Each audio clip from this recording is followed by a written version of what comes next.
We are here with Patrick Bet-David, founder of Value Entertainment Media, the #1 channel for entrepreneurs on YouTube, and founder and CEO of PHP Agency.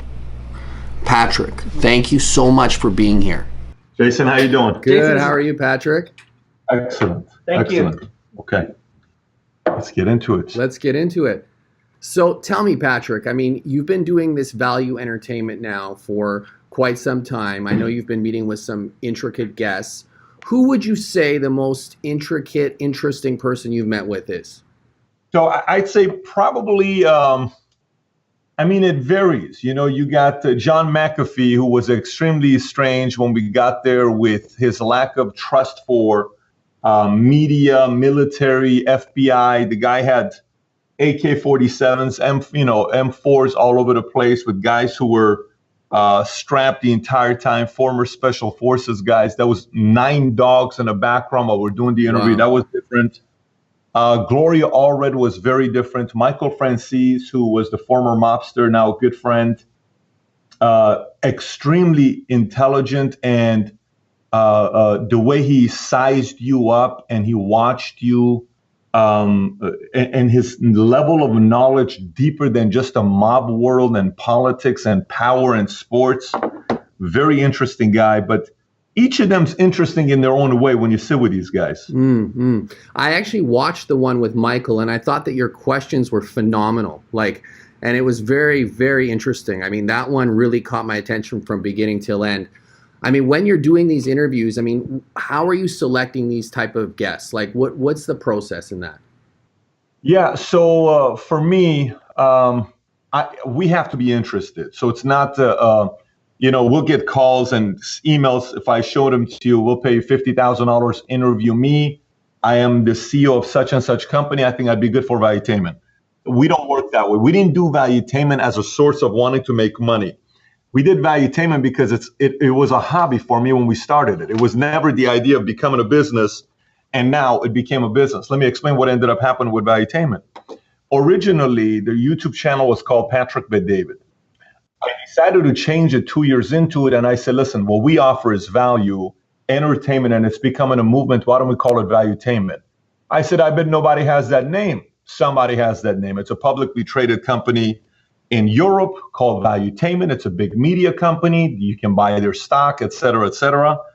And I said, man, I'd love to have that domain one day.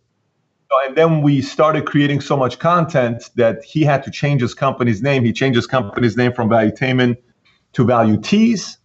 And we eventually ended up buying his domain. So effective this week, if you go to valuetainment.com, we now own the domain because that's now becoming a media company. But that was never part of the plan. It was just to create content and see what we do. I run a financial firm. If you see right behind us here, if the camera was switched, you'll see a bunch of employees. Our investors are Oscar De La Hoya, Gabriel Brenner, Atalaya Fund, $2 billion fund from New York. We're running an insurance company. This is a purely accidental business that got started. Wow. Well, when I watch you on camera, you're a complete natural. And it's one of the things I notice about you is it's very gravitating. Like when I'm watching you do these shows and these episodes, I'm really, one of the things I'm most impressed with is the questions that you ask and the depth that you get into. One of the things that I notice a lot about you is your story, coming from Iran, coming here, being an immigrant. Give us some background on that. Tell us who Patrick is and give us some depth into your story. Yeah, born and raised in Iran. I'm a 1978 baby, October 18th. So that's the peak of the revolution in Iran. 3 months later, the Shah's in exile. We lived in Iran at the capital, Tehran, for 10 years. June 3rd, 89, Khomeini dies. Where I'm stranded all over the streets. Back in the days, people didn't have phones, so parents couldn't get a hold of me. 6 weeks later, we left Iran. We escaped Iran. We went to Germany. I lived at a refugee camp for a year and a half. Then we figured out a way to come to the States, lived in LA for 6 years. And then I joined the Army, went to South Carolina, Kentucky, Tennessee. Got out of the Army. I wanted to be a bodybuilder. I'd go to Mr. Olympia every year. I was the guy that was the supplement sales guy at my unit. I sold everybody creatine, HMB, V2G. What was the stuff that at that time Muscle Tech had come up with? Anotestin, Nortestin. Yeah. all in, hydroxycut. I mean, I had boxes of these supplements. Right. Everybody would buy it from me in the army. But I wanted to be a bodybuilder. I wanted to go, be a Mr. Olympia. And so when I started hanging out with the guys, with Aaron Baker, with Chris Cormier, and you'd go and, party with these guys in LA at Century City. And then I realized how deep I had to go in order to be able to compete at Mr. O at a 6'4" frame. I have to be around 320, 330. That's a lot of weight to carry. 6'3", 6'4" is not the frame to win Mr. Olympia. When Arnold did it back in the days, he was 6'2.5", but it was a different era. They didn't like the whole bulkiness. Today's a different ball game of bodybuilding. 5'10's typically the best height for bodybuilding. And so I switched. I met a girl at Venice Beach who worked at Morgan Stanley, Dean Witter. We started dating for about 6 months. She'd pick me up in a different car. She had a lot of money. She was 24, 25. I said, what do you do? She said, I'm a financial advisor at Morgan Stanley, Dean Witter. I said, how do I become one? She says, you need a degree. I said, I'm not going to school. She says, well, they're not going to hire you. And so that's when I got, started really pitching Morgan Stanley for a job. They finally offered me a position a day before 9/11. Then I got my Series 766, and that became my route. And I stayed in the financial industry, and then came Valuetainment. Wow. So tell us about this investing that these people are doing with you, and give us some background into that, for people who aren't familiar with what you're doing in the financial world. Today, or when I was with Morgan Stanley? Today. Okay. So today, here's what I ended up doing. You ever read the book Blue Ocean Strategy? I've actually skimmed it, yes. Okay. So the whole concept of Blue Ocean Strategy is you got 4 different things you need to do to become a blue ocean. A red ocean is when everybody's trying to eat off of each other. It's like a dog-eat-dog type of a place, and everyone's bleeding, so sharks are eating each other. And the whole idea is to go to a blue ocean with no sharks, and you're the only shark out there, and then you have a blue ocean until everybody wants to come and try to take your market away. I started looking at the financial industry, and I said, so many people want all the business. The stockbroker is selling mutual fund stocks, insurance, mortgage, loans, PNC. And so they come to your house and they'll say something like this, I believe in a hybrid, and we believe in selling you everything under the sun because we want to keep it all in-house in one place. I said, I don't trust that myself, let alone be in that myself. I said, we're gonna figure out a way to do it differently. So we created a culture. Our focus was millennials, women, and immigrants, minorities. So our average age in the company right now is a 34-year-old Hispanic female. Average agent in the industry today is a 59-year-old white male. That became our MO. We were going to build it off of social media marketing, fun, hip, slightly different. We just had our conference with 5,000 people 2 months ago. Our entertainment of the evening was Kevin Hart. You're not going to see Kevin Hart in the financial industry. So then we minimized certain areas of products. We got rid of a lot of products. Then we advanced marketing in a different approach than the industry was doing. And then we eliminated broker-dealers, securities, stocks, bonds, mutual funds. And the reason why we eliminated stocks, bonds, mutual funds was because, and I know I'm getting technical, but you asked me a question, so I'm giving you the answer. We eliminated stocks, bonds, mutual funds because when you sell stocks, bonds, mutual funds, you have to do quarterly interviews, and every single income you make, anything you do, you have to report it. So that slows down the growth of this business. And I said, this regulation prevents this from growing. Let's eliminate this. Let's just purely focus on insurance and annuities. So that's all we do. We sell life insurance and annuities. To kind of give you some numbers there, we started selling 100 to 200 policies a month 9 years ago, life insurance policies. This month, we'll sell 6,000 life insurance policies. Wow. Just to kind of put things on. So for people that are watching this, how do they get more information on what you're doing? How do they, if they want to be a part of it? You go to YouTube, type in the word PHP Agency. You'll learn plenty about PHP Agency. There's a video called 4 Steps to Creating Wealth that kind of give you an idea about what we're doing with PHP. It's a whole 20-minute presentation that I tell the story. What would you say, Patrick? I mean, meeting you, a high energy, ambitious guy. But what would you say that what do you do when you're trying to perform? When the stakes are high, you really, for whatever reason, you're tired, you're down. How do you get yourself psyched up? What's your edge? Give us some insight on that. Yeah, so that's a perfect question you're asking because I'm on 2 hours of sleep last night, okay? We We had some family dealings last night that was unpredictable. It wasn't the normal dealings we had.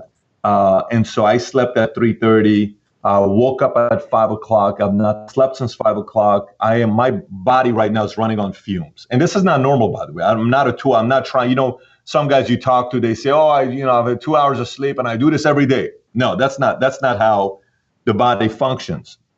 But, for me, I am my entire MO is about testing my capacity. And I'll explain to what I mean by testing my capacity. I did a call the other day, a webinar for one of our offices, and I explained it in a way that, it doesn't always make sense. I'll try to explain it to you, and hopefully this makes sense to you. Matter of fact, the paper's right here, so this makes it easy. You can tell it's just scratch paper. So imagine this in our lives are 3 different people, okay? Each of these people have 3 different levels of capacity. This one has a higher capacity than this one. It's a reality. Like if we look at basketball, say this is LeBron James, say this is a guy named JJ Barea. Okay, JJ Barea is like 5'10", 150 pounds. LeBron James is 6'8", 260 pounds with a 44-inch vertical. His potential on what he can do is a lot higher than what JJ Barea can do, right? However, each of us are in 3 different categories. You're either an underachiever in life, you're either an achiever in life, or you're an overachiever in life. His overachiever can't even compete with his overachiever because it's at a different level. So the first thing you got to figure out is you got to find out what your capacity is. I am always seeking for my capacity. And a lot of time for me to seek my capacity, it requires me to create systems. The brain is a very lazy organism. It's not, it likes to create systems that you're not thinking about when you wash your body. There's a certain way you wash your body that automatically. If you go in the shower, you have your 6, 7 steps. You don't even think about it, you do it. Maybe you start off by brushing your teeth. Maybe you go here, maybe you go here, maybe you go here. But there's a formatting on how you do. When you brush your teeth, maybe you go like this, maybe you go like this, maybe you start tongue. You have a 6-step process, but you haven't thought about it for the longest time because your brain likes systems. The more systems your brain has, the less it has to consume energy because it's automatic. I wanted to conserve my energy for the higher activity I need to do, so I'm engaged. So I want to be engaged here with you, right? And I test myself on days like this. Days like this, I used to say, I'm going to sleep in. I have a valid excuse. I'm tired. I got an hour and a half, 2 hours of sleep last night. I got 3 kids. I'm a millionaire. I have a lot of money. I don't have to come to work. I'm running a business that's worth $200 million. I'm the majority owner. I own 75%. No one has to tell me anything. But those are the days that I want to test my capacity. And I show up. So I'm not solving for how can I get myself going. I'm solving for what is truly my capacity. I learned this when I was in the military. One day, they made us work 48 hours straight. Wow. I said, there's no in the world that can go 48 hours straight. Guess what? We went 48 hours straight. It's very simple. We actually did it. And then you come back off a crash, and I'm not recommending people doing this, but my interest is capacity. I am solving for capacity all the time. Is there anything right now that you feel that you need to accomplish when it comes to, say, like a fear or something that's going to bring you to a higher level of consciousness? Like, because what you're saying to me about capacity also relates to consciousness, and I for me, one of the things that helps me dial in, right, is I like to face my fears head on. So I used to be, scared shitless of, heights. So I decided, I'm going to jump out of a plane. Right. And I conquered that fear, and it brings me closer, more connected. And every time I keep facing my fear, is there something that you're still looking to do that you haven't done yet? If you ask me fears, I've never talked about this. I wrote a fiction book, okay, that tells you pretty much how I view politics, power, everything is how I view politics and power. It's a 96,000 word book. It's a combination of Hunger Games, Divergent, and I Am Legend together. If you had a combination of 3 stories, I Am Legend, I don't know if you've seen I Am Legend with Will Smith. Yeah. Divergent, you know what Divergent's all about, and then you got Hunger Games. You combine that together, that's the book I wrote. It's a story about a kid that there's this secret society who recruits young, troubled kids, and they start following you from the age of 14 to 18. And you have to meet a certain criteria where they come and recruit you and say, you could be the guy. Right when you're on the edge of giving up, they catch you right there, they bring you in. Anyways, And then from there, they breed you into the biggest presidents, leaders around the world. And I unload a lot of the ways I view things on politics, on how to run a nation, on how to run a country in that book. My fear is probably publishing that book one day. It's been sitting there for 4 years. I finished it for 4 years, and it is not yet published. I have a painting right over here to my right, a 20-foot painting. Let me see if I can even show you any angles of it. I don't know if you see it right there. There's a all the way in the back. And it's a painting with the Shah of Iran in the middle, Milton Friedman, MLK, Senna, myself, Tupac, Lincoln, John F. Kennedy, and Einstein, and it's in a vault. And they're in there talking about two books that's sitting on the table. It's probably my fear. My fear is really unveiling my cause and crusade in life to the public and seeing how the public's going to react to it. And so I'm not sure if I'm prepared yet to do that right now or not. So that's the biggest fear. Outside of that, I mean, what is it? Is it heights? I've never liked heights, but I'll face it. I was in the Army. I had to do certain things where you jump out. I'd say it's probably more vision, crusade, cause than it's all the day-to-day stuff. Could you ever see yourself going into politics? Could I see myself, if I looked at myself as a product, here's how I would process it. You have no idea how much I try to push away politics, but it keeps coming back. I almost can't help myself. And it's like a magnet. It's a pull. Sometimes, let's just say if I have something I put on my desk, whatever it is. Say I put a book on my desk, okay? I put a document on my desk. If I keep going back to that desk, to that book 3 months later, 6 months later, 12 months later, and I can't help myself, that's a pull. That's a pull. And so sometimes, you hear the stories about being called upon and being chosen and all that stuff. Sometimes when there's a calling to pursue something, you have to really pay attention to it. And so far, a lot of the signals says that maybe I will have a role in that. I don't know in what format of a role I have in it, but I'm always pulled to that world. Don't know why. It was never something that happened until, I was 29 years old when that started happening. My parents, obviously, my mother's a communist, my father's an imperialist, but this started happening around 29, 30 years old. I'm very observant to people, like when I'm around people, I can sense their aura.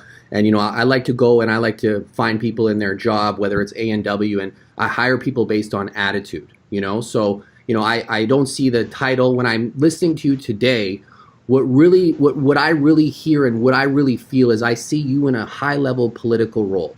Like that's what's coming to me. I don't know what it is. I don't know why I'm saying it, but for whatever reason, I see you going into that and I see you really excelling, almost like a Joe Biden, like maybe not a number one guy, but a number two guy. And I think you would be happy as the number two. I don't think you want to be like the way I see you. I don't see you wanting that number one. I see you being very, very, very happy with just being involved. Would that be accurate? I think I am. What you're saying, it's a good assessment you're making. I am more of a kingmaker than being the king. I can take you and I can see and direct and give feedback and be a good sounding board to say, listen, here's what we can do with you. It's always been a very natural state for me. So yeah, I would probably agree with that.